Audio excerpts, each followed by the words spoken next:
मर्द जदों भी गाली देंदा है, जदों भी गाल कढ़दा है, वो गाल औरत तो ही शुरू होंदी है ते औरत दे उत्ते ही ख़त्म होंदी है, मगर वो औरत बर्दाश्त कर लैंदी है, औरत बर्दाश्त कर लैंदी है।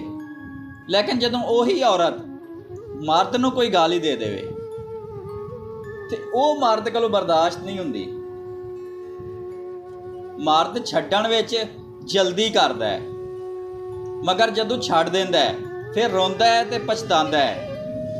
मगर औरत दी फितरत ऐसी है कि पहली गल है कि वो छड्डदी नहीं, वो छड्डदी नहीं, ते जे छड्ड देवे ते फिर याद रखियो वो कदे भी पछतांदी नहीं जे। औरत छड्डदी उदों है जदों उहनूं तुहाडे तो बेहतर मिल जाता है। जदों उहनूं बेहतर मिल जावे फिर उहनूं पछताण दी लोड़ नहीं हुंदी। नफसियात दे मुताबिक जदों शौहर अपनी बीवी नूं हकीकी मुहब्बत दिंदा है तो यकीन करियो औरत अपने मर्द दी, अपने खावंद दी मुहब्बत विच अपने वालदैन दी मुहब्बत नूं भी भुल जांदी है।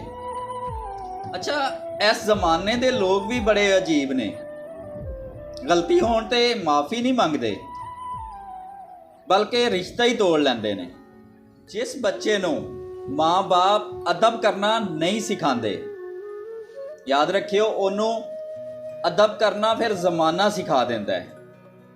अज एक बड़े पते की गल तुहानूं दस के जा रहा कि औरत की सब तो वड्डी ख्वाहिश है हुंदी है कि वो जिस मर्द नूं छड्ड देवे, जिस मर्द नूं वो छड्ड देवे फिर वो मर्द खुश ना रवे, वो मर्द दर दियां ठोकरां खांदा फिरे, वो मर्द रोंदा कुरलांदा रवे, वो मर्द ओदी मुहब्बत दे विच, ओदी याद दे विच खुद नूं तबाहो ते बर्बाद कर लवे।